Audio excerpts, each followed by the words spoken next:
2. The Prince's Staff.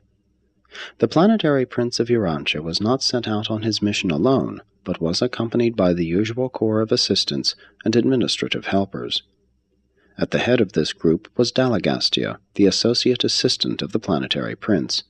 Dalagastia was also a secondary Lananandek son, being number 319,407 of that order. He ranked as an assistant at the time of his assignment as Calagastia's associate. The planetary staff included a large number of angelic cooperators and a host of other celestial beings assigned to advance the interests and promote the welfare of the human races. But from your standpoint, the most interesting group of all were the corporeal members of the Prince's staff, sometimes referred to as the Calagastia 100. These 100 rematerialized members of the Prince's staff were chosen by Calagastia from over 785,000 ascendant citizens of Jerusalem who volunteered for embarkation on the Urantia adventure. Each one of the chosen 100 was from a different planet, and none of them were from Urantia. These Jerusalemite volunteers were brought by seraphic transport direct from the system capital to Urantia, and upon arrival they were held and seraphimed until they could be provided with personality forms of the dual nature of special planetary service, literal bodies consisting of flesh and blood, but also attuned to the life circuits of the system.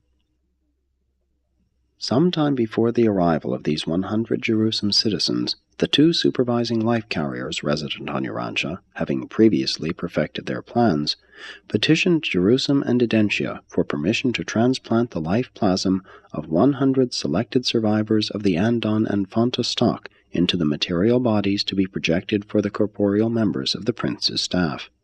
The request was granted on Jerusalem and approved on Urantia. Accordingly, 50 males and 50 females of the Andon and Fonta posterity, representing the survival of the best strains of that unique race, were chosen by the life carriers. With 1 or 2 exceptions, these Andonite contributors to the advancement of the race were strangers to one another. They were assembled from widely separated places by coordinated thought-adjuster direction and seraphic guidance at the threshold of the planetary headquarters of the Prince. Here the 100 human subjects were given into the hands of the highly skilled volunteer commission from Avalon, who directed the material extraction of a portion of the life plasm of these Andon descendants. This living material was then transferred to the material bodies constructed for the use of the 100 Jerusalemite members of the Prince's staff. Meantime, these newly arrived citizens of the system capital were held in the sleep of seraphic transport.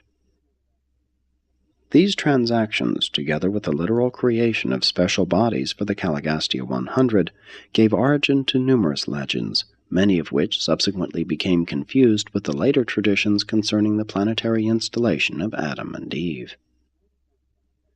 The entire transaction of repersonalization, from the time of the arrival of the seraphic transports bearing the 100 Jerusalem volunteers, until they became conscious threefold beings of the realm, consumed exactly 10 days.